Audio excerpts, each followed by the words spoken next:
Use case होगा जहाँ पे आप लोग 0 के बजाय 1 2 3 4 ऐसे से स्टार्ट करोगे, बट हम लोग मेनली 0 से काउंटिंग स्टार्ट करते हैं, तो हमारा जो लूप होगा वो 0 से ही स्टार्ट होगा। ठीक है, तो स्टार्टिंग के लिए हम लोग क्या करेंगे, यहाँ पे एक वेरिएबल इनिशियलाइज करेंगे। तो इसी ब्रैकेट के अंदर मैं लिखूंगा लेट आई इक्वल टू 0। ये क्या हो गया, यहाँ पे मैंने एक आई नाम का वेरिएबल बनाया जिसका इनिशियल वैल्यू जो है वो है 0। तो यही वैल्यू एक्चुअली लूप में यूज होगा कि हमारा जो लूप है वो कहाँ से स्टार्ट होगा। तो हमारा जो लूप है वो अभी 0 से स्टार्ट हो रहा है। देन हमें यहाँ पे एक कंडीशन लिखना पड़ता है। कंडीशन कैसा कंडीशन, यहाँ पे मैंने एक सेमीकोलन प्रोवाइड किया है। सेमीकोलन के बाद आपको एक कंडीशन लिखना पड़ता है। क्या कंडीशन, इस कंडीशन के अंदर हम लोग बताते हैं कि हमारा जो लूप है वो कितना देर चलेगा या फिर कितना काउंट तक चलेगा। ठीक है, तो हमारा जो लूप है, सपोज मुझे 100 बार प्रिंट करना है, तो मैं यहाँ पे क्या करूंगा, हमने जो आई वेरिएबल अभी बनाया तो उस आई को लेंगे और यहाँ पे एक लेस देन यूज करेंगे। मैं समझाऊंगा क्या कर रहे हैं यहाँ पे। मैं एक आई लूंगा, मतलब जो आई हमने अभी बनाया यहाँ पे उसी आई वेरिएबल को लूंगा, देन मैं यहाँ पे एक लेस देन यूज करूंगा। उसके बाद मैं यहाँ पे जितनी देर लूप चलाना चाहता हूँ या फिर जितने तक लूप चलाना चाहता हूँ मैं उस नंबर को लिखूंगा। सपोज मेरा जो नंबर होगा वो है 100। देन फिर से एक सेमीकोलन। इसके बाद आपको लिखना है एक इंक्रीमेंट ऑपरेटर। ये भी मैंने बताया था ये क्या काम करता है। बस हमारा जो लूप है वो कंप्लीट हो गया। अभी आप, मैंने जैसे यहाँ पे एक सेकंड ब्रैकेट ओपन क्लोज किया है, इसके अंदर आप जो भी लिखोगे ये 100 बार चलेगा। माइंड इट, ये 100 बार चलेगा। कैसे चलेगा देखो, मैं अगर यहाँ पे लिखूं console.log, मैं यहाँ पे मेरा ही जो नाम है उसको मैं लिखता हूँ, सपोज से सेव करता हूँ। देखो यहाँ पे आउटपुट में देखो मेरा जो नाम है वो प्रिंट हुआ एक बार, बट उसके बाजू में देखो 100 लिखा हुआ है। क्यों लिखा हुआ है, क्यों 100 लिखा हुआ है?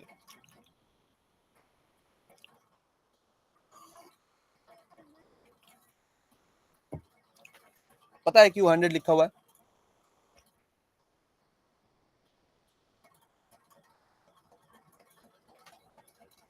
ओके, तो यहाँ पे 100 मैंने 100 लिखा हुआ क्यों आ रहा है तो मैं बता दूं। यहाँ पे जो हमारा लूप है वो 0 से स्टार्ट हुआ। 0 से स्टार्ट होने के बाद यहाँ पे ये कंडीशन ही मेनली इस लूप को चलाने में मदद करता है। जब तक ये कंडीशन एक्चुअली फॉल्स है, मतलब फॉल्स मतलब क्या, जब तक यहाँ पे मैं चेक कर रहा हूँ कि आई का वैल्यू लेस देन 100, जब तक हमारा आई का जो वैल्यू है वो लेस देन 100 होगा, मतलब 100 से लेस होगा, तब तक ये लूप एग्जीक्यूट होगा। ठीक है सर, 100 बार प्रिंट नहीं हुआ क्यों? क्योंकि यहाँ पे एक ही नाम है, उसको 100 बार अगर प्रिंट करेगा तो ये क्रोम का एक फीचर है कि अगर एक ही नाम बार बार प्रिंट हो रहा है तो उसको वो ऐसे दिखाता है। ठीक है, यहाँ पे अगर मैं यहाँ पे आई को प्रिंट करूँ, देखो यहाँ पे मैं अगर आई को प्रिंट करूँ जो हमारा वेरिएबल है, अगर मैं इसको सेव करूँ तो हर एक नंबर अलग है, इसीलिए ये ऐसे दिखाएगा। बट एक ही सेम नाम मैं यहाँ पे लिख रहा हूँ, इसीलिए ये क्रोम का एक फीचर है कि सेम चीज अगर बार बार प्रिंट हो तो वो ऐसे कर देता है ताकि ये देखने में आसानी हो। क्योंकि जो नाम है वो तो सारे सेम ही है, तो इसको लाइन बाय लाइन दिखाने का कोई मतलब नहीं है, जस्ट ऐसे दिखा दो कि ये 100 बार प्रिंट हुआ, जस्ट इसीलिए। ठीक है, देन तो मैं जैसे बता रहा था 0 से स्टार्ट हुआ। देन ये लूप जो है आई लेस देन 100, यही रिस्पॉन्सिबल है एक्चुअली लूप को एग्जीक्यूट करवाने में। मैं यहाँ पे चेक करवा रहा हूँ कि हमारा जो आई वेरिएबल है उसका वैल्यू जब तक 100 से लेस होगा। ठीक है, मैं यहाँ पे चेक कर क्या करवा रहा हूँ, जब तक ये आई का वैल्यू 100 से लेस होगा तब तक ये लूप चलेगा। तो यहाँ पे देखो वेरिएबल का वैल्यू 100 से लेस है, तो इसीलिए लूप मेरा एग्जीक्यूट हो रहा है, बार बार एग्जीक्यूट हो रहा है। लेकिन इसके लास्ट में आई प्लस प्लस क्यों लिखा हुआ है? ये जो आई प्लस प्लस है ये एक्चुअली रिस्पॉन्सिबल है इस आई के वैल्यू को 1 से बढ़ाने के लिए। मतलब हर बार हमारा जो लूप है वो घूमेगा, मतलब एक बार एग्जीक्यूट होगा, होने के बाद हमारा जो आई प्लस प्लस है ये क्या करेगा, यहाँ पे जो आई का वैल्यू हमने 0 प्रोवाइड किया था, ये बैकएंड में क्या हो रहा है, यहाँ पे 0 से ये 1 हो रहा है। ठीक है, ये बैकएंड में ये 0 से 1 होगा हर एक लूप में। फिर ये फिर से घूमेगा, घूमने के बाद ये 0 से फिर होगा 2, फिर घूमेगा फिर होगा 3, फिर घूमेगा फिर होगा 4, फिर घूमेगा फिर होगा 5, ऐसे करते करते ये 99 तक एक बार पहुंचेगा। अच्छे से सुनना, ये 99 तक एक बार पहुंचेगा। पहुंचने के बाद ये लास्ट बार, मतलब लास्ट टाइम वही एक बार घूमेगा। घूमने के बाद जब इसका वैल्यू 100 हो जाएगा तब ये चेक करेगा कि हमारा आई का जो वैल्यू है क्या ये 100 से लेस है, नहीं, क्योंकि 100 तो 100 से लेस नहीं होता भैया। तो इसीलिए हमारा जो लूप है वो 0 से 99 तक चलता है। देखो मैं यहाँ पे अगर आई को प्रिंट करूं तो आप लोग यहाँ पे एक चीज नोटिस करना, सेव करूंगा, हमारा जो लूप है वो 99 तक चला है। क्यों? स्टार्ट कहाँ से हुआ? 0 से। ठीक है, मैं इसको 10 कर देता हूँ तो ज्यादा देखने में आसानी होगा। देखो हमारा जो लूप है वो शुरू हुआ 0 से, एक बार लूप मेरा घूमा, वो ये हुआ 1। ठीक है, 1 यहाँ पे प्रिंट हुआ ऑब्वियसली। फिर एक और बार घूमा i प्लस प्लस 1 से हुआ 2, एक और बार घूमा 3 4 5 6 7 8 9 तक जब आएगा लास्ट टाइम, वही उस बार ही वो लास्ट टाइम घूमेगा या फिर वैसी बार वो एग्जीक्यूट होगा। जब 9 से ये 10 हो जाएगा, जब ये 9 से 10 हो जाएगा तब यहाँ पे ये कंडीशन फॉल्स हो जाएगा। मतलब क्यों? क्योंकि i का वैल्यू जो 10 है, 10 is not less than 10 obviously. ठीक है, वो इक्वल है, तो 10 इज नॉट लेस देन 10, मतलब वहीं पे ये फॉल्स हो जाएगा और मेरा जो लूप है वो एग्जिट हो जाएगा। ठीक है, इसी फॉर लूप का नॉलेज यूज करके आप लोग हर एक चीज बनाओगे। मतलब जैसे डीएसए या फिर डेटा स्ट्रक्चर में फॉर लूप बहुत ज्यादा यूज होता है। ठीक है, कहाँ गया, एक सेकंड। ठीक है, डीएसए में ये बहुत ज्यादा यूज होता है, तो फॉर लूप को एक बार सीख लो। अगर आपको ये रिवर्स में यूज करना, रिवर्स में भी पॉसिबल है। कैसे पता है रिवर्स लूप कैसे यूज करते हैं? जोला जी को पता है, वेरी गुड वेरी गुड। मेरे 9 नंबर की में कुछ घुसा है यार, पता नहीं, टैक्टाइल की फीडबैक नहीं आ रहा, जो भी है। तो हम लोग रिवर्स लूप भी बना सकते हैं। मतलब हमारा जो लूप है वो माइनस में एग्जीक्यूट होगा, मतलब 9 से स्टार्ट होगा 0 तक चलेगा। कैसे करेंगे? देखो मैं यहाँ पे एक और फॉर लूप बनाता हूँ। मैं ऊपर वाले फॉर लूप को रिमूव कर दूंगा। लेट आई इक्वल टू कितनी देर चलाना है, अभी वहां से शुरू करेंगे। ठीक है, तो अभी आई होगा ग्रेटर देन 0। जब तक आई ग्रेटर देन 0 है तब तक लूप एग्जीक्यूट करते जाओ। और यहाँ पे हम लोग यूज करेंगे आई माइनस माइनस। आई माइनस माइनस का मतलब क्या होता है? इसका मतलब होता है एक से वैल्यू घटाओ। आई प्लस प्लस मतलब एक से वैल्यू बढ़ाओ। माइनस माइनस का मतलब होता है एक से वैल्यू घटाओ। तो अगर मैं यहाँ पे कौन सा लॉग आई करूँ, इसको मैं अगर कमेंट आउट कर दूं, देखो यहाँ पे 10 से स्टार्ट हुआ 1 तक चला है, ये रिवर्स लूप है। ठीक है, यहाँ पे मैं बता रहा हूँ 10 से हमारा जो वैल्यू है वो स्टार्ट होगा। जब तक आई का वैल्यू 0 से बड़ा है, जैसे यहाँ पे 10 है, बड़ा ही होगा, तो ये हर एक लूप में ये घटते घटते जाएगा। देखो पहले 10 था, फिर 9 हुआ, फिर 8 7 6 5 4 3 2 1, ऐसे घटते घटते एक टाइम ऐसा आएगा कि हमारा जो आई का वैल्यू है 0 होगा, क्योंकि 1 माइनस माइनस करेंगे तो 0 ही आएगा, ऑब्वियस सी बात है। तो तब ये एग्जीक्यूट फॉल्स हो जाएगा और मेरा जो लूप है वो एग्जिट हो जाएगा और मेरा प्रिंट इतनी देर ही होगा। ठीक है, इसी को हम लोग बोलते हैं कि रिवर्स फॉर लूप। ठीक है, रिवर्स फॉर लूप ये ज्यादा काम नहीं आता। ठीक है, लेकिन अगर आपको कोई काम आए कभी ना कभी तो आप समझ गए। ठीक है, समझ में आया? चलिए फिर स्टार्ट करते हैं। नेक्स्ट हमारे पास लूप के बाद है if else statement. If else statement से हम लोग क्या करते हैं? जैसे इफ का मतलब हिंदी में क्या होता है, शुद्ध हिंदी में अगर बताएं तो यदि। ठीक है, इफ का मतलब होता है यदि ये हो तो तुम ये करो। ठीक है, अगर तुम्हारा उम्र, सपोज आपसे कोई बता रहा, आपको कोई बता रहा है कि अगर आपका जो उम्र है वो 18 साल है तभी आप ड्राइविंग लाइसेंस के लिए अप्लाई कर सकते हो, नहीं तो नहीं कर सकते। ऐसा आप लोगों ने बहुत बार सुना होगा कहीं ना कहीं। ठीक है, अगर आपका जो एज है या फिर उम्र है वो अगर 18 साल है तभी आप ड्राइविंग लाइसेंस के लिए अप्लाई कर सकते हो, वरना नहीं कर सकते। तो ऐसे जो कंडीशंस दिए जाते हैं आपको रियल लाइफ में, उसको भी प्रोग्रामिंग में इंप्लीमेंट करना पड़ता है। उसके लिए क्या करेंगे हम लोग? जब आपको कंडीशन इंप्लीमेंट करना होगा तब आप लोग यूज करोगे इफ एल्स एल्स इफ। ठीक है, इफ मतलब यदि। तो अगर आप जो ये अगर स्टेटमेंट बोल रहे हो कि अगर आपका एज 18 से ज्यादा है तब आप अप्लाई कर सकते हो, वरना एल्स आप नहीं अप्लाई कर सकते। ये जस्ट हिंदी से सॉरी इंग्लिश से हिंदी ट्रांसलेट करो, आपका यही आएगा। ठीक है, तो हम लोग क्या करेंगे? तो यहाँ पे सिंपली मैं इसको भी बंद कर देता हूँ। बंद करने के बाद एक सेकंड आ गया, मैं यहाँ पे इफ एल्स लिखूंगा। इफ एल्स के लिए हम क्या करेंगे? सपोज मैंने जैसे बताया हमारा जो स्टेटमेंट है कि हम लोग ड्राइविंग लाइसेंस के लिए अप्लाई करना चाहते हैं, तो मैं यहाँ पे एक वेरिएबल बनाता हूँ। Let age equal to, suppose किसी का उम्र 16 ईयर्स या फिर 16 साल है, तो वो तो अप्लाई नहीं कर सकता, ऑब्वियस सी बात है, क्योंकि हम लोग सुन के ही बता पा रहे हैं कि 18 से 16 कम होता है। तो इसके लिए हम लोग क्या कर सकते हैं, कोडिंग में इसको कैसे इंप्लीमेंट करेंगे, उसके लिए हम लोग इफ एल्स यूज करते हैं। देखो मैं यहाँ पे लिखता हूँ इफ, मतलब अगर। अगर एज, मुझे वेरिएबल यूज करना है, अगर एज ग्रेटर देन 18 है, सॉरी 18 है, तभी यहाँ पे मैंने इस लाइन से मैंने जस्ट यही बताया, अगर आपका जो एज है ग्रेटर देन 18 है, तो आप क्या करोगे? उसके लिए आपको एक सेकंड ब्रैकेट ओपन क्लोज करना है, उसके अंदर आपको लिखना है console.log या फिर कुछ भी console.log, yes you can drive, ठीक है, मतलब आप गाड़ी चला सकते हो, सिंपल एज दैट, ठीक है। अगर मैं इसको सेव करूं, यहाँ पे देखो कोई भी आउटपुट नहीं आएगा, क्यों नहीं आएगा?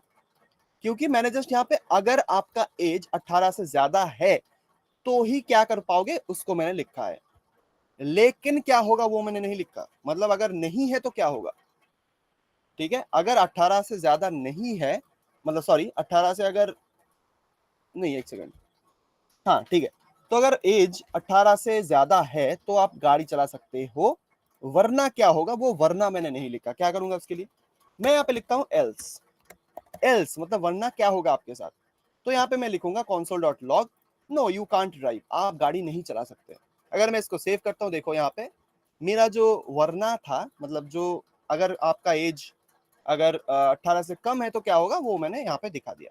सर आपको कोड के हिंट कैसे मिलते हैं वीएस कोड में? वो ऑटोमेटिक एलएसपी सर्वर, मतलब उसको लैंग्वेज सर्वर बोलते हैं, ठीक है, तो वो हर एक वीएस कोड में इंप्लीमेंटेड ही होता है, उसके लिए आपको कुछ एक्स्ट्रा करना नहीं पड़ता, ठीक है। एनी ऐप फॉर दैट नहीं, उसके लिए कोई ऐप नहीं आता, वो वीएस कोड के अंदर इनबिल्ट होता है, ठीक है, उसको बोलते हैं लैंग्वेज सर्वर। आपको अगर नीचे ये जावास्क्रिप्ट लिखा हुआ दिख रहा है, यही होता है एक लैंग्वेज सर्वर। देखो कितने सारे लैंग्वेज सर्वर वीएस कोड में इनबिल्ट मिलते हैं, हर एक लैंग्वेज के लिए लैंग्वेज सर्वर वीएस कोड में है, तो उसके लिए आपको एक्स्ट्रा कुछ करना नहीं पड़ता। मेरे इसमें तो नहीं आ रहा, शायद उसमें कोई एरर होगा इसीलिए नहीं आ रहा, आप रिस्टार्ट करके देखो शायद हो जाए फिक्स, ठीक है। तो हमने बताया अगर आपका जो एज है वो 18 से ज्यादा है, yes you can drive, very good. Else नहीं तो, या फिर सॉरी हाँ नहीं तो क्या होगा आपके साथ, आप गाड़ी नहीं चला सकते। तो देखो मेरा जो एज है वो 16 है, मेरा एज 16 है, तो मैं जाहिर सी बात है मैं गाड़ी नहीं चला सकता, तो यहाँ पे देखो वही लिखा हुआ आ रहा है, no you can't drive, simple सी चीज, तुम गाड़ी नहीं चला सकते भैया, ठीक है। तो यही कुछ कंडीशंस आप लोग बनाओ, जिसमें आप लोग एक और चीज चेक कर सकते हो, बहुत ही एक सिंपल और बहुत ज्यादा एलिगेंट एक प्रोग्राम होता है, ठीक है, जिसमें हम लोग even or odd number check करते हैं, इवन ऑड, ठीक है। इवन ऑड मतलब जिसको हम लोग हिंदी में सॉरी क्या बोलते हैं, हिंदी में क्या बोलते हैं इवन और ऑड को, मुझे पता नहीं, एक्चुअली में मुझे नहीं पता हिंदी में इवन नंबर और ऑड नंबर को क्या बोलते हैं, किसी को पता है? एक बार लिख दो चैट में।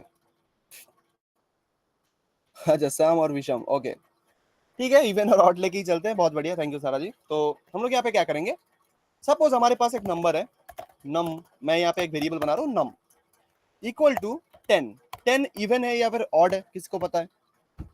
10 जो नंबर है वो इवन है या ऑड है, कौन बता पाएगा? आप ही लिखो मेरे लिए, ठीक है, ये इवन है या ऑड है?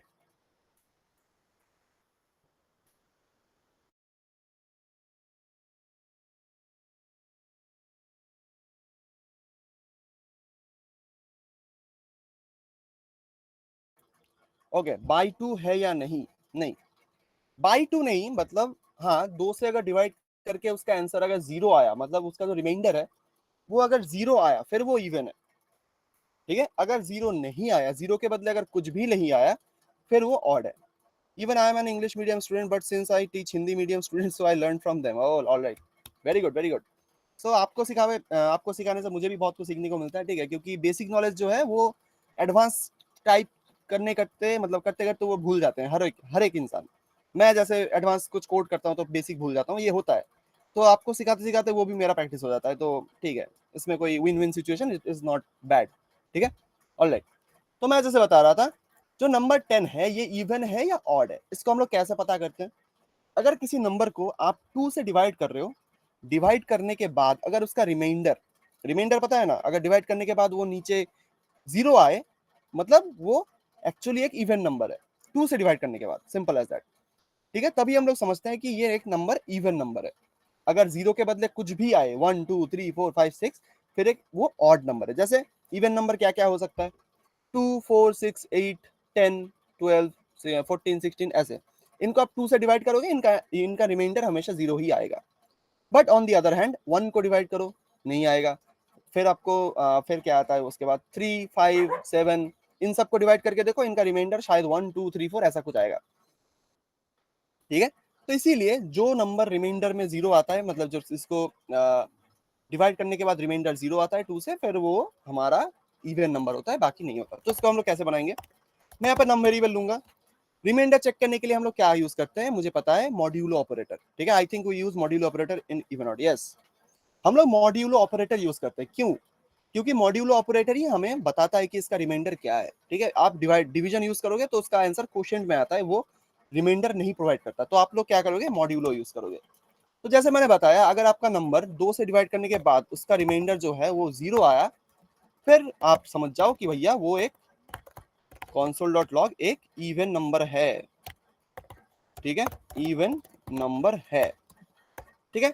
तो यहाँ पे देखो, मैंने यहाँ पे इवन नंबर लिखा है, तो अगर 10 को अगर 2 से डिवाइड करो, उसका रिमाइंडर 0 ही आता है, मुझे पता है, 5 2 10 ऐसा ही होता है। तो अगर मैं इसको सेव करूंगा तो यहाँ पे देखो इवन आ रहा है, क्योंकि 10 जो नंबर है वो इवन है। तो यहाँ पे अगर मैं इसको 11 कर दूं, इवन 11 तो इवन नंबर नहीं है, तो अगर मैं इसको सेव करूंगा तो देखो कुछ भी नहीं आएगा, क्योंकि मैंने यहाँ पे एल्स पार्ट लिखा ही नहीं है। एल्स में क्या करूंगा मैं, console.log odd, ठीक है। अगर कोई भी नंबर 2 से डिवाइड करने के बाद उसका रिमाइंडर 0 नहीं आता तो वो ऑड है, सिंपल एज दैट। उसके लिए आपको कोई एक्स्ट्रा चेकिंग करने की जरूरत नहीं है। सेव करते हैं तो देखो यहाँ पे ऑड लिखा हुआ आ रहा है। फिर हम लोग अगर यहाँ पे ट्राई करें 1, सेव करूंगा, ऑड आएगा। अगर मैं यहाँ पे ट्राई करूँ 20, इवन आएगा। फिर यहाँ पे मैं ट्राई करूँ अगर 45, ऑड आएगा, ठीक है। ऐसे ही आप लोग, ये कॉलेज में, हर एक कॉलेज में, हर एक सेमेस्टर में पढ़ाया जाता है, ठीक है, कि कैसे इवन और ऑड चेक किया जाता है हर एक प्रोग्रामिंग लैंग्वेज में। तो एक लैंग्वेज में सीख गए तो हर एक लैंग्वेज में कोई दिक्कत नहीं आता, ठीक है। इसको एक बार देख लो, इसका बस लॉजिक समझ लो, बस बाकी आपका हर एक लैंग्वेज में आप कर ही लोगे किसी ना किसी तरह। समझ में आया? तो ये होता है एक छोटा सा इवन और ऑड का प्रोग्राम। क्लियर? हैंडल्स करके बता दो।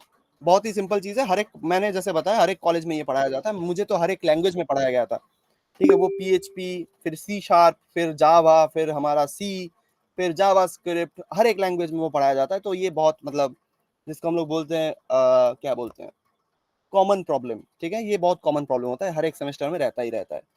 वो use clear screen to in C to remove the previous output. JavaScript में ऐसा कुछ होता है क्या? क्लियर स्क्रीन से हाँ वो हो जाता है, क्योंकि देखो, सी जो लैंग्वेज है वो एक्चुअली एक रन टाइम एनवायरनमेंट के साथ आता है, जो कि आपके ऑपरेटिंग सिस्टम के साथ कम्युनिकेट कर सकता है, लेकिन जावास्क्रिप्ट नहीं कर सकता, ठीक है। जावास्क्रिप्ट जस्ट ब्राउजर ओनली, हम लोग अभी जो सीख रहे हैं वो ब्राउजर ओनली है। जब आप नोड.जेएस सीखोगे तब उसके अंदर ऐसी चीजें होती हैं, ठीक है। उसके अंदर आप CLI बना सकते हो, मतलब कमांड लाइन इंटरफेसेस बना सकते हो नोड.जेएस की मदद से। तो उसमें आपको क्लियर स्क्रीन, ये सब चीजें उसमें मिलती है, बट इस जावास्क्रिप्ट में वो नहीं है, क्योंकि ये आपका जस्ट ब्राउजर ओनली है। ये आपका जो कम्युनिकेशन करता है ऑपरेटिंग सिस्टम के साथ, वो नहीं होता। सर ये यहाँ जावास्क्रिप्ट में यूजर से इनपुट ले सकते हैं क्या? हाँ ऑब्वियसली ले सकते हैं, वो भी अगर चाहो तो मैं दिखाऊंगा बाद में, बट अभी नहीं। क्यों बाद में? क्योंकि अच्छा छोड़ो, बना के ही दिखा देता हूँ क्या आ जाएगा आपका। देखो, अगर आपको यूजर से इनपुट लेना है तो आप क्या करोगे, आप एक वेरिएबल बनाओगे। सपोज मैं यहाँ पे लिख रहा हूँ user input equal to, use करोगे एक प्रॉम्प्ट, ठीक है। ये एक फंक्शन होता है जावास्क्रिप्ट के अंदर, प्रॉम्प्ट। प्रॉम्प्ट से क्या होता है, आपने जावास्क्रिप्ट के अंदर ये चीजें, मतलब हर एक वेबसाइट के अंदर देखी होंगी। इसके अंदर सपोज आपको ऐसा दिखता है, हर एक वेबसाइट विजिट करोगे, एंटर अ नंबर, ठीक है। अगर मैं इस कोड को सेव करूंगा तो आपके स्क्रीन पे कुछ ऐसा दिखेगा। ये किसी ने देखा है? हर एक किसी ना किसी वेबसाइट के अंदर देखा है किसी ने? एंटर अ नंबर कुछ ऐसा लिख के आ रहा है, जिसमें आपको कुछ इनपुट करना होता है। किसी ने देखा है? यस और नो? मैंने तो बहुत सारे वेबसाइट्स में देखा है जिसके अंदर आपको कुछ इनपुट करना होता है, ठीक है। तो ये पहले यूज होता था, बट अभी वो डॉम में ही इनपुट, मतलब इनबिल्ट हो गया है। बट ऐसी चीजें आपको मिलती थी जावास्क्रिप्ट के अंदर। तो यहाँ पे अगर मैं कुछ इनपुट करूँ, देखो एक चीज, मैं यहाँ पे इसको कंसोल लॉग भी करूंगा। अगर मैं कुछ इनपुट कर रहा हूँ तो इसके अंदर मैं यूजर इनपुट को कंसोल लॉग भी करूंगा। तो अगर मैं यहाँ पे इसको पहली बात तो कैंसिल करता हूँ, फिर से अगर मैं चलाऊं, इसके अंदर सपोज मैं लिख रहा हूँ ओइंदिल, देखो एंटर करूंगा तो यहाँ पे मेरा लिख के आ रहा है ओइंदिल।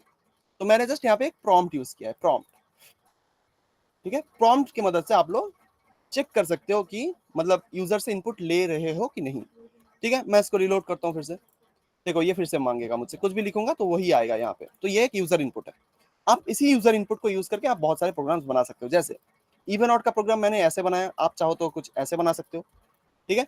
मैं यहाँ पे क्या करता हूँ, पहली बात तो जो यूजर इनपुट आप ले रहे हो अपने ब्राउजर से, वो एक स्ट्रिंग होता है बाय डिफॉल्ट।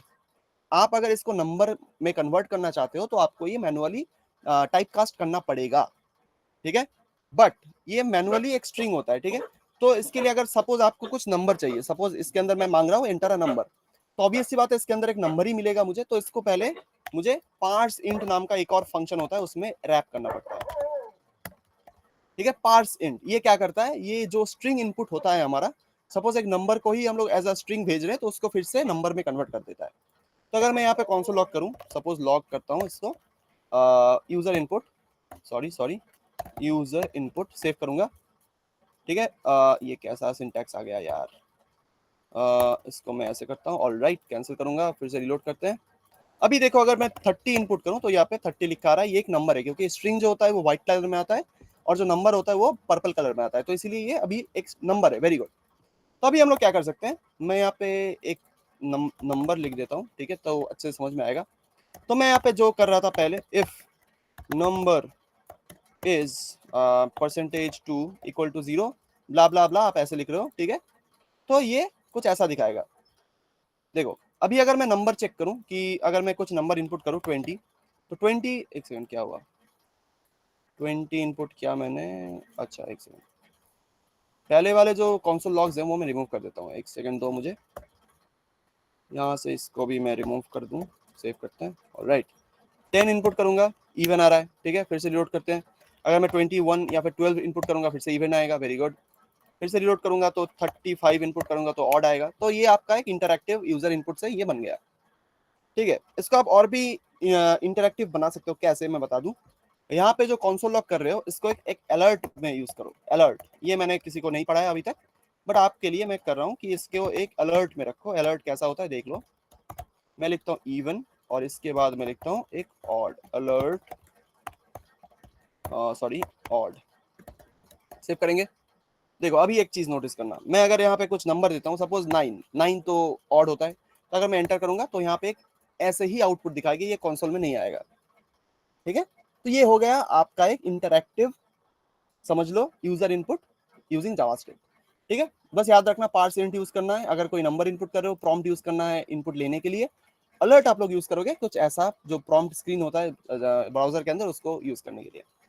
ठीक है, ये सारे ब्राउजर एपीआई की मदद से चलते हैं, तो ऐसा ही काम करता है। समझ में आया, हैंडल्स कर दो। ठीक है, यूजर इनपुट मैं सबको पढ़ाता नहीं, तो इसीलिए आपको मैंने दिखा दिया।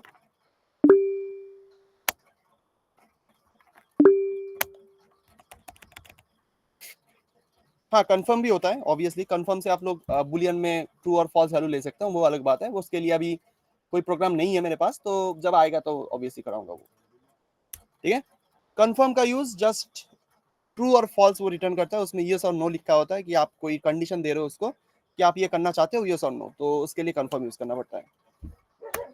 ठीक है, ऑलराइट, लेट्स गेट अहेड। अभी हमारे पास क्या है, ये फेल्स के बाद अभी है एरे। अच्छे से सुनना, एरे कुछ अलग चीज होता है। ठीक है, एरे से हम लोग कुछ अलग अलग चीजें करते हैं, जैसे वेरिएबल्स हम लोग अभी तक यूज कर रहे थे, ये एक वेरिएबल है, कहा गया, ये सारे वेरिएबल्स हम लोग अभी तक यूज कर रहे थे, बट अभी हम लोग यूज करेंगे एरे। ठीक है, ये था हमारा जो प्रीवियस डे का रिकैप। अभी हम लोग आज का जो यूज मतलब आज का जो टॉपिक है वो पढ़ेंगे। अभी आज हम लोग क्या पढ़ेंगे, एरेज।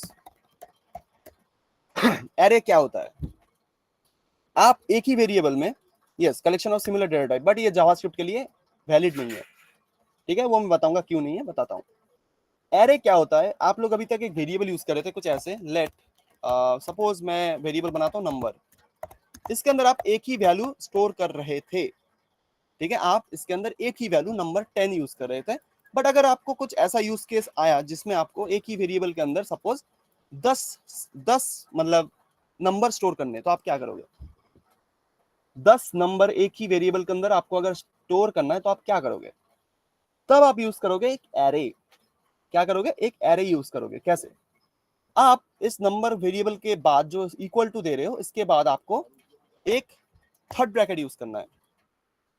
थर्ड ब्रैकेट के बाद आपको क्या करना होता है, इसके अंदर फिर आपको यहाँ पे लिखना पड़ता है कि कितने सारे नंबर आपको देने हैं। सपोज मुझे देना है 10, फिर 11, फिर 12, फिर 13, फिर 14।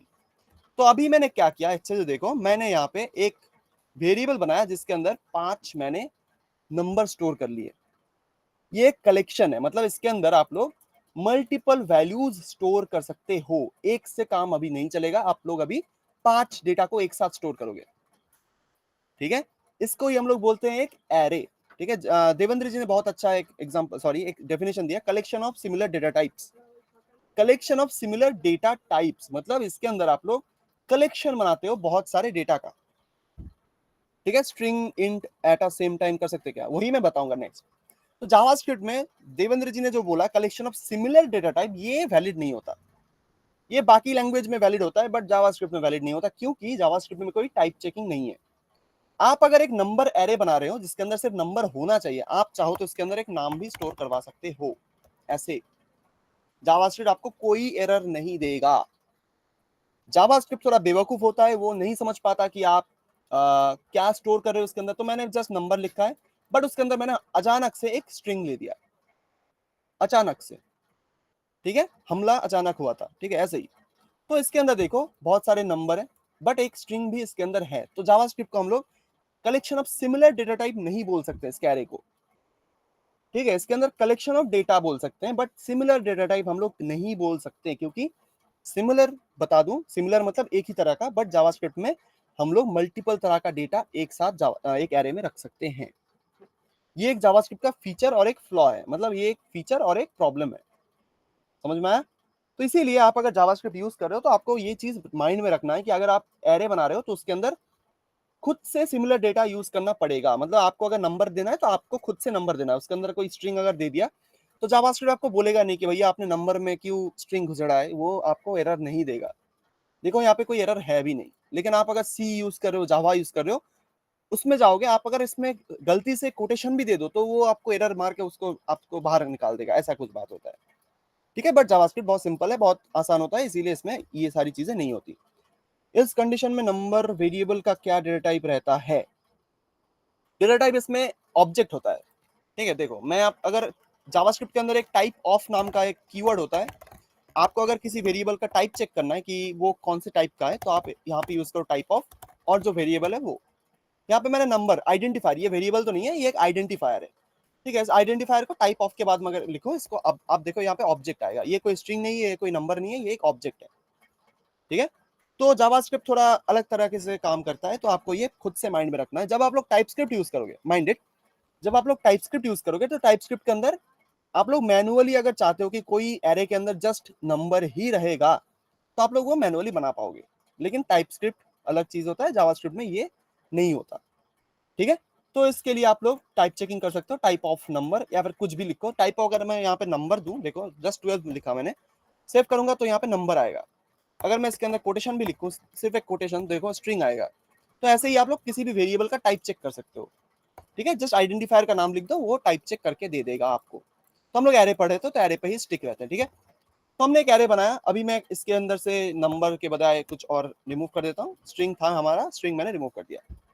अभी हम लोग क्या करेंगे, देखो अभी हम लोग इस एरे को अगर प्रिंट करें, एक चीज नोटिस करना, जावास्क्रिप्ट के अंदर आप जावा यूज करो या फिर सी यूज कर रहे हो मुझे नहीं पता, बट आप लोग ऐसे ही किसी भी एरे को प्रिंट नहीं कर सकते किसी भी लैंग्वेज के अंदर, बट जावास्क्रिप्ट वो अलाउ करता है। अगर आप कॉन्सोल लॉक करते हो नंबर, जो एरे हम लोग अभी बनाया, हम लोगों ने बनाया, अगर मैं इसको लॉक करूं तो अभी आउटपुट में आप लोग देखो 10 11 12 13 14 ऐसा दिख रहा है, क्योंकि ये ब्राउजर ओनली लैंग्वेज होता है, ब्राउजर ये ऑटोमेटिकली हैंडल कर लेता है, तो इसीलिए कोई एरर नहीं आता। ठीक है, तो अगर मैं इसको ओपन करूं तो यहाँ पे देखो 0:10, 1:11, 12 2:12, 3:13, 4:14, ये क्या है? ये 0 1 2 3 4 क्या है? मुझे तो वैल्यूज पता है, वैल्यू तो 10 11 12 13 14 है, बट ये 0 1 2 3 4 क्या है? ऑब्वियसली सारा जी एकदम करेक्ट, इसको हम लोग बोलते हैं इंडेक्स नंबर। ठीक है, इसको हम लोग क्या बोलते हैं? इसको हम लोग बोलते हैं इंडेक्स नंबर। इंडेक्स मतलब क्या होता है? एरे के अंदर जो हम लोग एरे अभी बना रहे हैं, देखो एक चीज, इस एरे के अंदर हमारा जो हर एक एलिमेंट है इसका एक एड्रेस होता है। ठीक है, मैं डेप्थ में नहीं जा रहा कि मेमोरी में इसका क्या एड्रेस होगा, ये सब मैं नहीं बता रहा, बट यहाँ पे हर एक एरे एलिमेंट का एक एड्रेस रहता है। एड्रेस मतलब वो कौन से लोकेशन पे बैठा है एरे के अंदर। तो मैंने जैसे बताया, प्रोग्रामिंग में हमेशा जो काउंट है वो 0 से स्टार्ट होता है। अभी आपको ये क्लियर होगा क्यों? क्योंकि एरे का जो काउंट है वो 0 से स्टार्ट होता है। अगर पहला एलिमेंट आपको दिख रहा है 10, तो वो कौन से लोकेशन पे है? वो 0 लोकेशन पे होगा हमेशा। ठीक है, बट सर स्ट्रिंग भी रखिए वहां पर। हाँ, स्ट्रिंग रख सकता हूं मैं, ऑब्वियसली कोई दिक्कत नहीं है इसके अंदर। आपका ही नाम रख देते हैं, देवेंद्र। सेव करते हैं, देखो 10 11 12 13 14 देवेंद्र, ठीक है। तो यहाँ पे जो 10 नंबर है वो कौन से लोकेशन पे है एरे के अंदर, 0। देवेंद्र कौन से लोकेशन पे है, 5।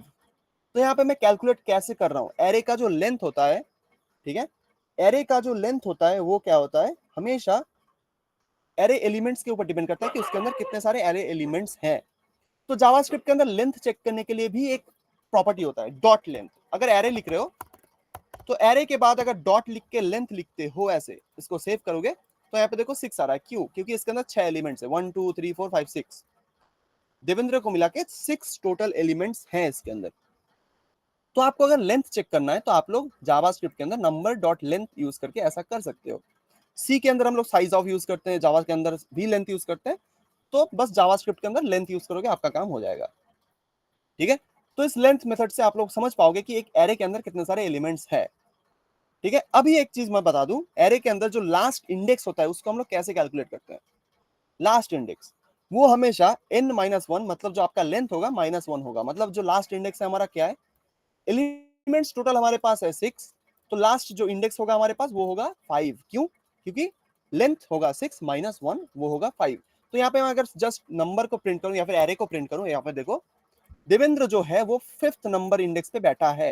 तो कैलकुलेशन करने के लिए आपको ये चीजें ध्यान में रखनी है कि अगर आपको लास्ट इंडेक्स चाहिए तो आपको हमेशा लेंथ जो होगा उसको -1 करना है, बस और कुछ नहीं, ठीक है। तो ये है एरे। अभी एरे के अंदर और भी चीजें हैं, दिखाता हूं क्या क्या है।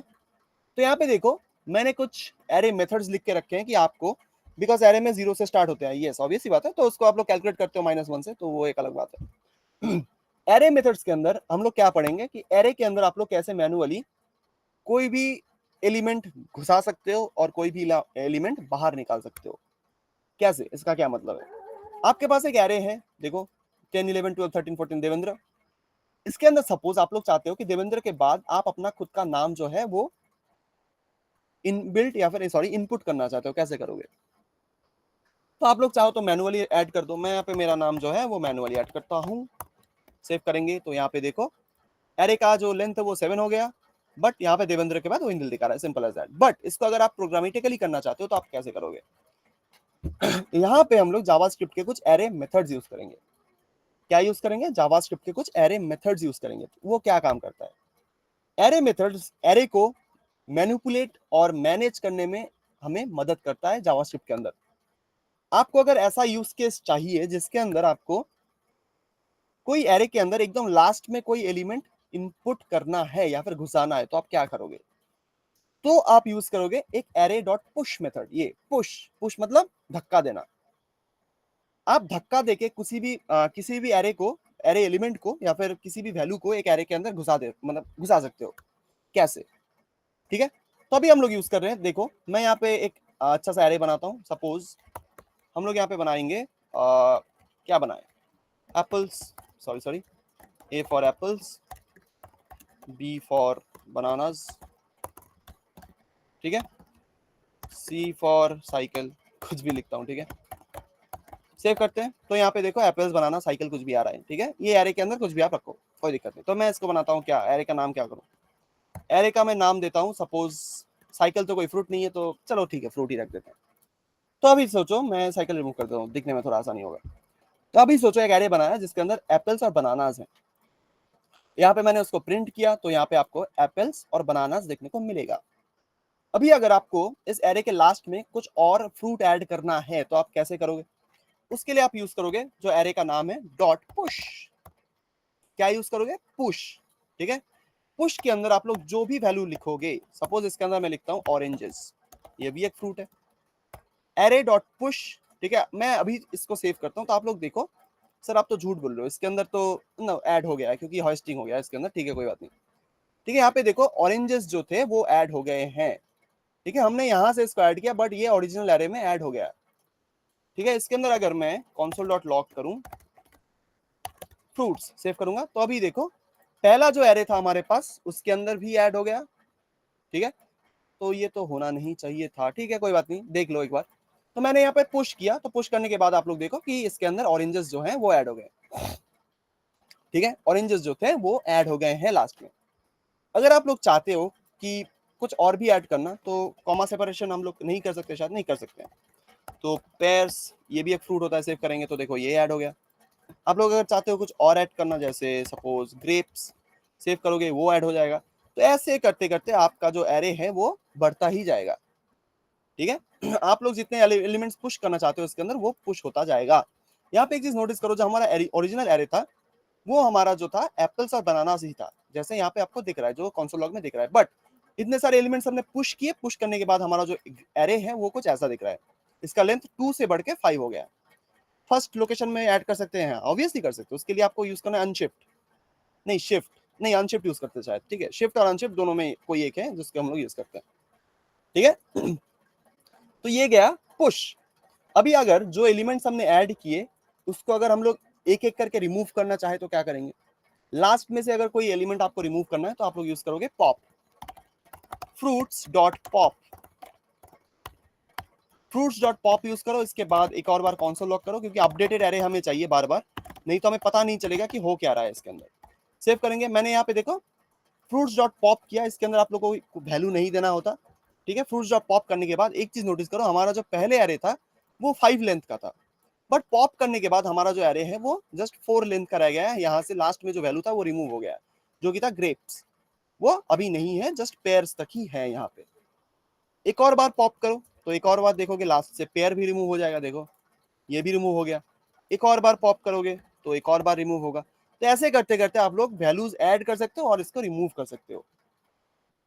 समझ में आई बात? तो इस पुश और पॉप मेथड का यूज करके, पॉप का यूज ज्यादा नहीं करेंगे बट पुश मेथड का यूज करके हम लोग टू डू लिस्ट ऐप बनाएंगे। ठीक है, बहुत ही सिंपल होता है, जब आप लोगों को दिखेगा पॉप और पुश तभी आपको समझ में आ जाएगा कितना आसान होता है ये।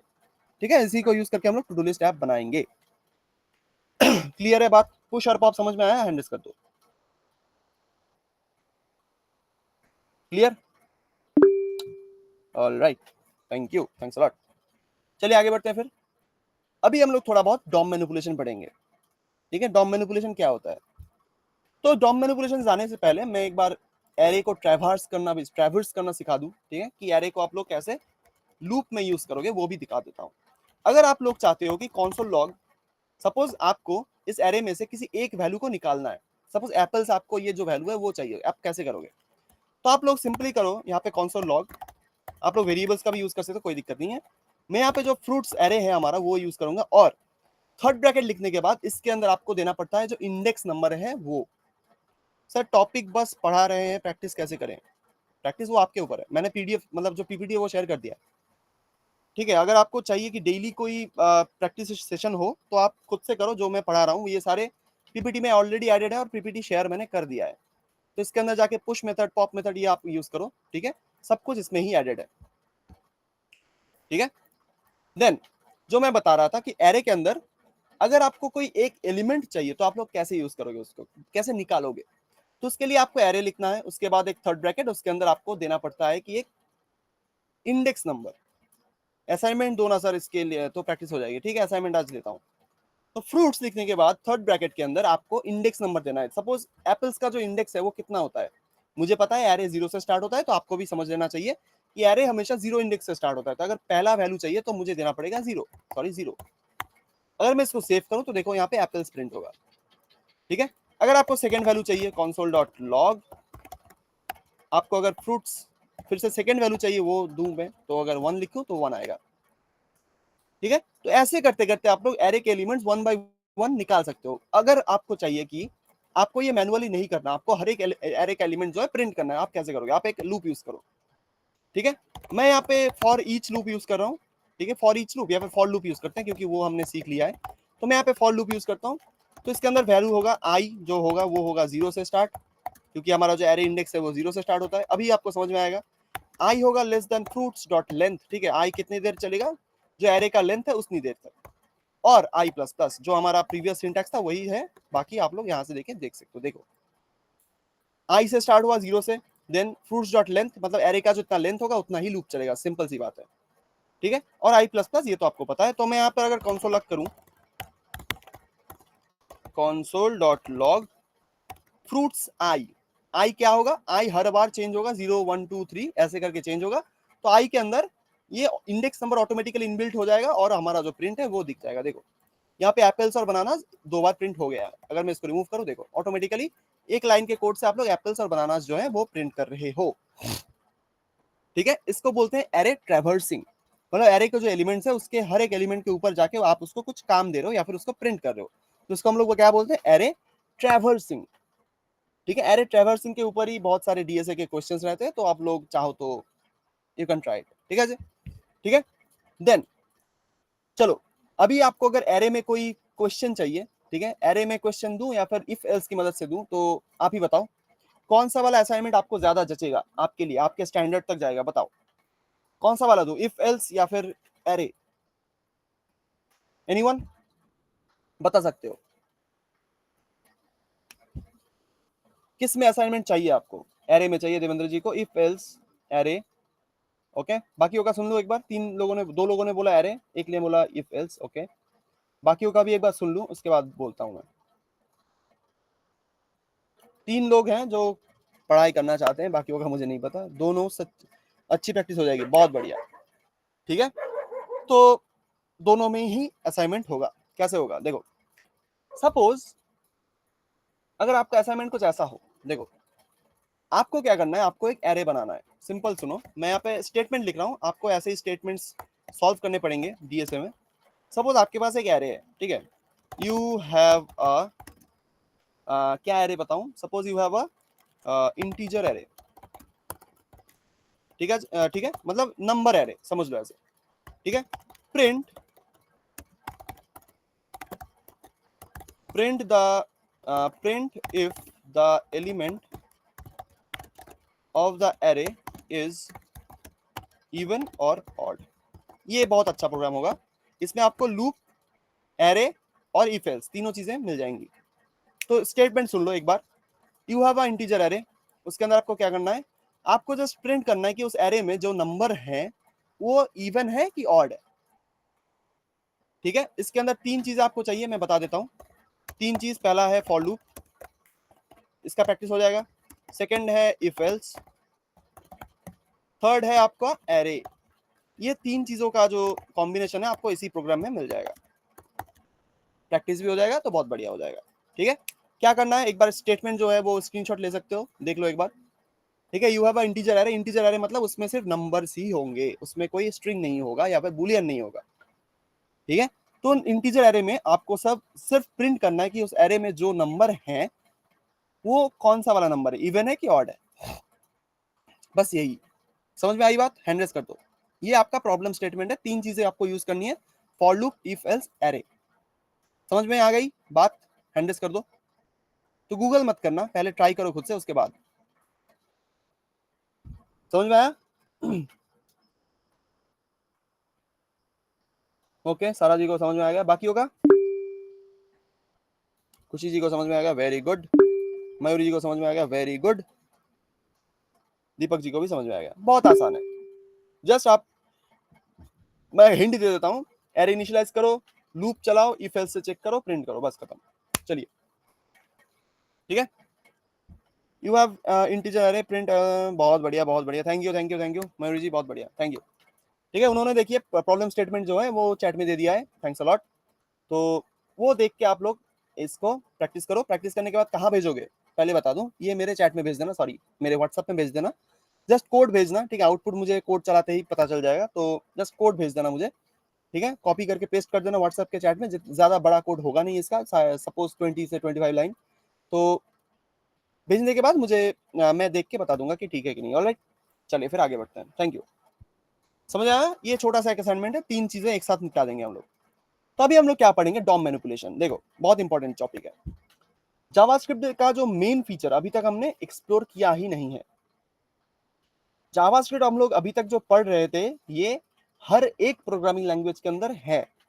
जो हमने पढ़ा एरे, जो हमने पढ़ा इफ एल्स, जो हमने पढ़ा लूप, जो हमने पढ़ा वेरिएबल्स, ये सारी चीजें हर एक प्रोग्रामिंग लैंग्वेज या फिर स्क्रिप्टिंग लैंग्वेज में मिल ही जाएंगी आपको। बट जावास्क्रिप्ट का जो कोर फीचर है, मतलब जावास्क्रिप्ट जिसके लिए जाना जाता है, वो क्या होता है, वो है आपका डॉम मैनिपुलेशन। डॉम क्या है? डॉम का मतलब होता है डॉक्यूमेंट ऑब्जेक्ट मॉडल।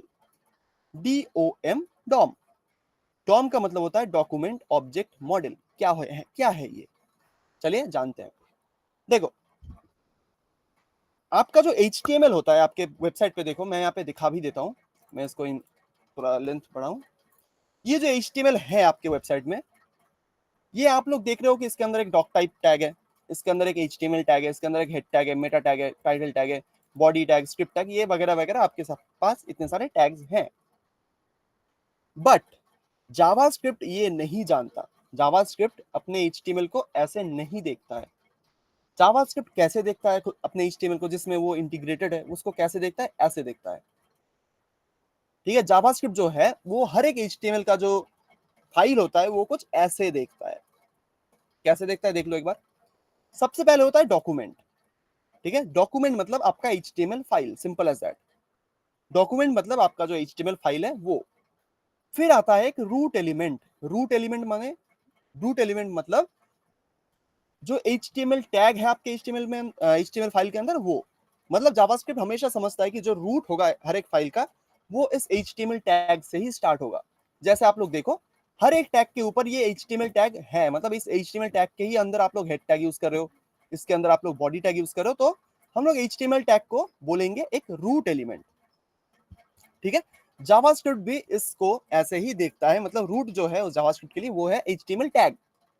फिर HTML टैग के अंदर आप लोग देखो एक हेड टैग है एलिमेंट और एक बॉडी एलिमेंट है। वो क्या है, ये है हेड टैग और एक है बॉडी टैग। ठीक है, रूट एलिमेंट के अंदर एक हेड टैग है और एक बॉडी टैग है। जावास्क्रिप्ट भी कुछ ऐसा ही देखता है, देखो हेड टैग, बॉडी टैग। फिर वो और इसको डिवाइड करता है। हेड टैग के अंदर क्या है, हेड टैग के अंदर है एक टाइटल टैग। हेड टैग के अंदर क्या है, एक टाइटल टैग है। जैसे देखो, यहाँ पे एक टाइटल टैग है, यस। इसके अंदर दो मेटा टैग्स भी हैं, तो क्या जावास्क्रिप्ट इसको इग्नोर कर देता है? नहीं। यहाँ पे मैंने जो इमेज यूज किया है उसके अंदर मेटा टैग्स का मेंशन नहीं है, बट वो उसको भी एज अ चाइल्ड ही देखता है। ठीक है, ये स्ट्रक्चर जो आप लोग देख रहे हो इसको हम लोग बोलते हैं ट्री स्ट्रक्चर। मतलब हर एक ट्री आपने जैसे देखा पेड़ जैसा होता है, पेड़ का जो जड़ होता है वो हमेशा मिट्टी के नीचे जैसे, मतलब एकदम कुछ ऐसे ही दिखता है, जिसके अंदर बहुत सारे मतलब शाखा है, जैसे देखो मतलब क्या बोले उसको, डिवाइडेड होती है, या फिर बहुत सारे जड़ ऐसे ही मिट्टी के अंदर गड़ी हुई होती है, जिसके मतलब पेड़ जो होता है वो 90% पेड़ मतलब मिट्टी के नीचे ही होता है, तो ऐसा समझो। ठीक है, वैसे ही आप लोग देखो जो हमारा रूट है, पेड़ का भी एक रूट होता है। ठीक है, तो रूट जो है वो HTML टैग है, उसके नीचे जो जड़ है वो शुरू होता है हेड टैग, फिर बॉडी टैग, फिर हेड टैग के नीचे होगा, हेड टैग के अंदर जो है टाइटल टैग, फिर बॉडी टैग के अंदर आप लोग अगर कोई टैग यूज करो जैसे H1 टैग, P टैग, तो उसके अंदर आप लोग जावास्क्रिप्ट उनको कुछ ऐसे देखता है, मतलब एक ट्री के स्ट्रक्चर में देखता है। तो इस ट्री को हम लोग क्या बोलेंगे, इस ट्री को हम लोग बोलते हैं एक डॉम ट्री, मतलब डॉक्यूमेंट ऑब्जेक्ट मॉडल ट्री। ठीक है, जावास्क्रिप्ट आपके HTML को कुछ ऐसे ही देखता है एक ट्री के स्ट्रक्चर में, क्योंकि जावास्क्रिप्ट को ऐसे ही डेवलप किया गया है। उसको कोई माने उसके पास कोई आंखें नहीं है, वो कुछ बोल नहीं सकता, बट वो मतलब समझ जाता है कि ये HTML के अंदर कुछ ऐसी ऐसी चीजें हैं, उसको वैसे ही बनाया गया है। तो उसको जब पता चल रहा है कि HTML के अंदर ये सारी चीजें हैं, तो उसको वो मैनिपुलेट भी कर सकता है, मतलब उसको वो चेंज भी कर सकता है। कैसे? उसको ही हम लोग बोलते हैं डॉम मैनिपुलेशन। ठीक है, ये है डॉक्यूमेंट ऑब्जेक्ट मॉडल, मतलब आपका जो HTML फाइल है उसका जो मॉडल है कुछ ऐसा दिखता है। उसका जो मैनिपुलेशन है, मतलब जावास्क्रिप्ट की मदद से आप लोग अगर HTML में कोई चेंज कर रहे हो, उसको हम लोग बोलते हैं डॉम मैनिपुलेशन, मतलब डॉम को चेंज करना।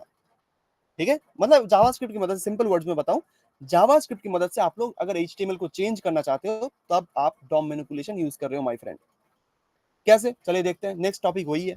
देखो, जैसे CSS में हमने देखा था कि अगर किसी टैग को आप लोग स्टाइल करना चाहते हो तो आपको पहले उसको सिलेक्ट करना होता है या फिर टारगेट करना होता है। याद है, हैंड रेस करो। अगर आपको CSS में किसी टैग को स्टाइल करना होता है तो आप लोग क्या करते हो, आप लोग उसको पहले सिलेक्ट करते हो, फिर उसके अंदर प्रॉपर्टीज ऐड करते हो, यस और नो। चैट में भी लिख सकते हो, है ना, यस और नो। पहले उसको सिलेक्ट करो, फिर उसके अंदर प्रॉपर्टीज ऐड करो। एम आई रॉन्ग और एम आई राइट, बताओ। चैट में ही लिख दो यस और नो। यस हो तो वाई, नो हो तो एन, लिख दो। ठीक है, बताओ जरा। थोड़ा वेट करते हैं, सबको समझ में आए उसके बाद ये स्टार्ट करेंगे।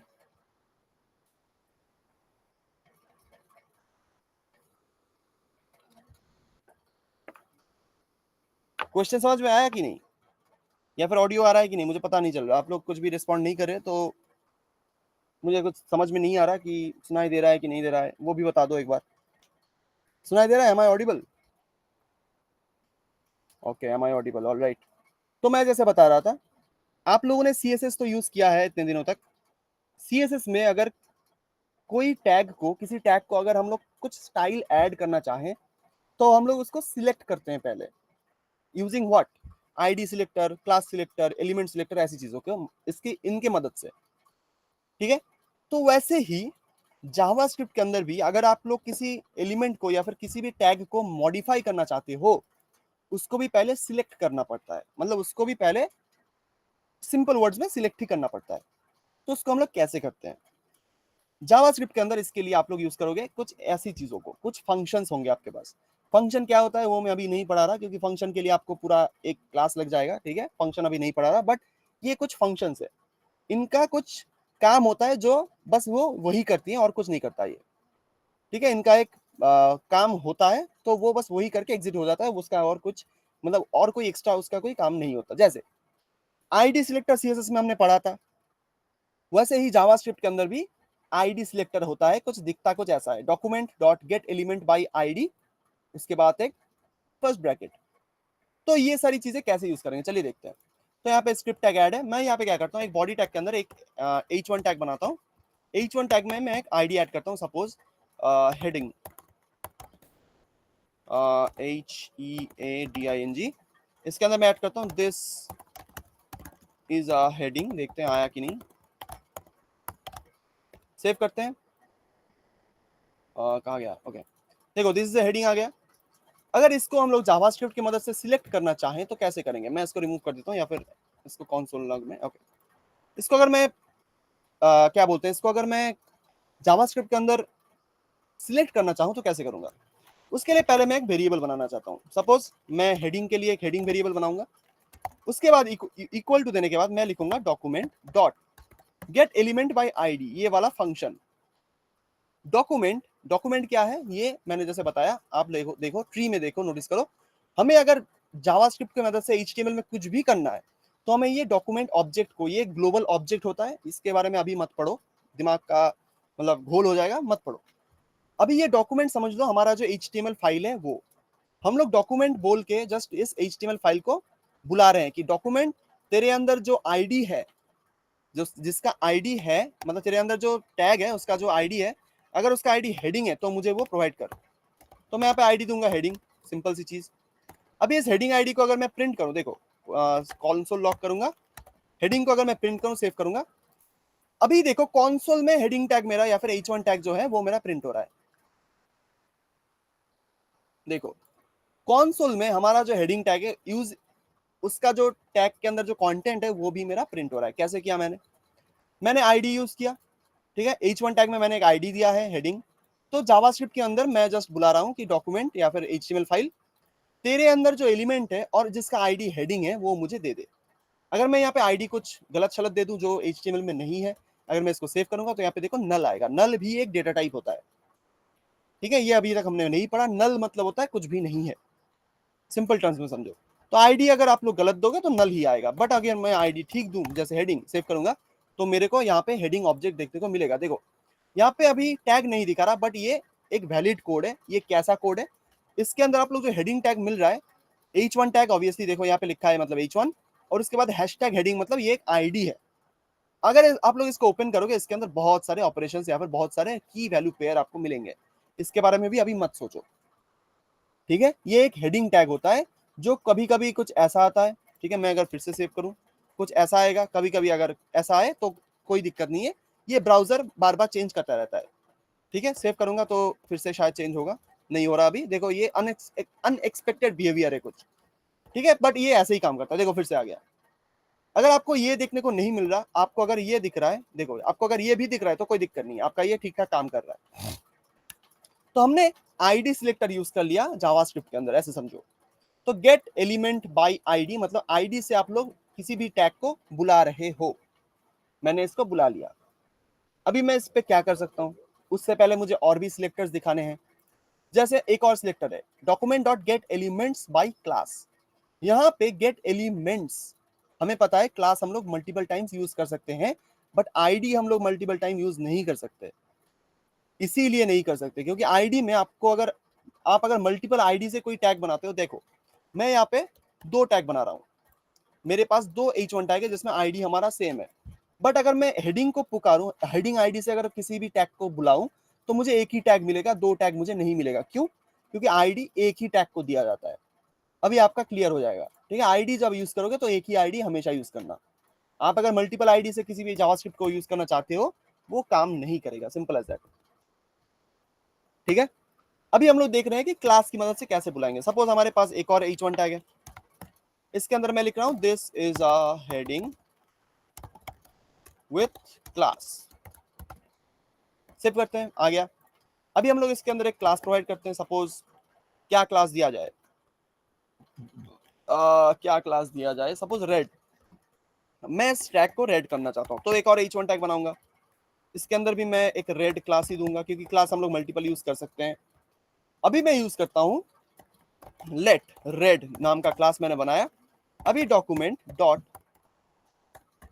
गेट एलिमेंट्स बाय क्लास, इसके अंदर अगर मैं जो क्लास है वो मैं प्रोवाइड करूं, देखो मैंने document dot get elements by class use किया है। क्लास यूनी class name, get elements by class name. अगर मैं इसको कंसोल लॉक करूं, पहले प्रिंट करके देखते हैं कि क्या आ रहा है। सेव करूंगा। अभी देखो मुझे कुछ एक एरे जैसा कुछ दिख रहा है। एरे, अभी हमने देखा एरे, कुछ एरे जैसा दिख रहा है, बट ये एरे नहीं है, ये एक HTML का कलेक्शन है। देखो यहाँ पे लिखा हुआ है, ये कोई एरे नहीं है भैया, ये एक HTML का कलेक्शन है। इस HTML के कलेक्शन के अंदर आपको जीरो मतलब इंडेक्स में एक H1 टैग मिलेगा जिसका क्लास है रेड, एक और H1 टैग मिलेगा जिसका क्लास है रेड। आप लोग यहाँ से देख सकते हो। तो इसका यूज करके आप लोग मल्टीपल टैग्स को सिलेक्ट कर सकते हो, उस पर कुछ अप्लाई कर सकते हो। ये बेसिक चीज है, ठीक है। मल्टीपल टैग्स को सिलेक्ट करके क्लास की मदद से आप लोग उस पर कोई ऑपरेशन कर सकते हो, वो मैं बाद में दिखाऊंगा क्या क्या रहता है, बट आप लोग ऐसा कर सकते हो। तो 2 एलिमेंट्स हमने सीखे, सॉरी 2 सिलेक्टिंग एलिमेंट्स हमने सीखे, एक आईडी से एक क्लास से। एक और हम लोग सीखेंगे जो कि है क्वेरी सिलेक्टर। ये क्या करता है क्वेरी सिलेक्टर? एक्चुअली CSS में जैसे हम लोग यूज करते हैं हर एक सिलेक्टर, जैसे क्लास के लिए डॉट यूज करते हैं, आईडी के लिए हैशटैग यूज करते हैं, जावास्क्रिप्ट के अंदर वो फीचर क्वेरी सिलेक्टर हमें प्रोवाइड करता है। देखो अगर मैं रेड क्लास को फिर से सिलेक्ट करना चाहूँ, सपोज मैं यहाँ पे क्या करूँ, H1 जिसका हेडिंग है, जिसका क्लास है रेड, H1 रेड लिख रहा हूँ। इसके अंदर अगर मैं equal to document dot query selector, ठीक है, क्वेरी सिलेक्टर, इसके अंदर अगर मैं ऐसे लिखूं क्वेरी सिलेक्टर डॉट रेड, यहाँ पे ये काम क्यों नहीं कर रहा भैया, अच्छा ये अभी तक आया नहीं। तो अगर मैं यहाँ पे ऐसे लिखूं डॉट रेड, क्योंकि क्लास हमें पता है डॉट से देना पड़ता है, अगर मैं डॉट रेड लिखूं, देखो एक चीज, कौन लॉक करूंगा, H1 रेड, यहाँ पे देखो मुझे वही एलिमेंट मुझे दिख रहा है। अगर मैं इसको आईडी में कन्वर्ट करूं, तो आईडी जो था हमारा हैशटैग हेडिंग जो था हमारा, अगर मैं ऐसे करूं तो एक चीज देखो यहाँ पे कहाँ गया, हेडिंग था या फिर क्या था, आईडी तो था, हेडिंग था, तो कुछ आ नहीं रहा यहाँ पे। कौन सा लॉक किया था क्या, क्वेरी सिलेक्टर, कुछ गलत हो गया यहाँ पे, एक से अच्छा आ गया, ठीक है। नेटवर्क की वजह से कभी कभी ये डिले हो जाता है, बट ये आ गया, ठीक है। आईडी हेडिंग, तो आपको दिख रहा है कि दिस इज अ हेडिंग। तो ये थे 3 सिलेक्टिंग एलिमेंट्स, आप लोग एक एक करके यूज करो। पहले आप लोग ऐसे ही प्रैक्टिस करो, पहले एक हेडिंग बनाओ जिसमें आईडी होगा, जिसमें 2 क्लास होंगे, ठीक है।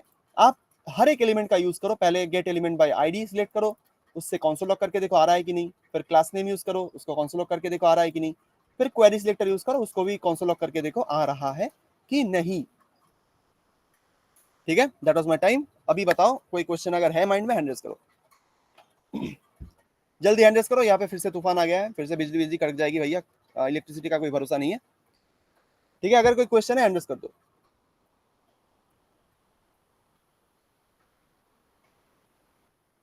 कोई क्वेश्चन है? नहीं है तो नो लिख दो, फिर मैं सेटिस्फाई होकर यहाँ पे से जा सकूं। क्वेरी सिलेक्टर में क्वेश्चन है, ओके बताओ क्या क्वेश्चन है, मयूरी जी बताइए।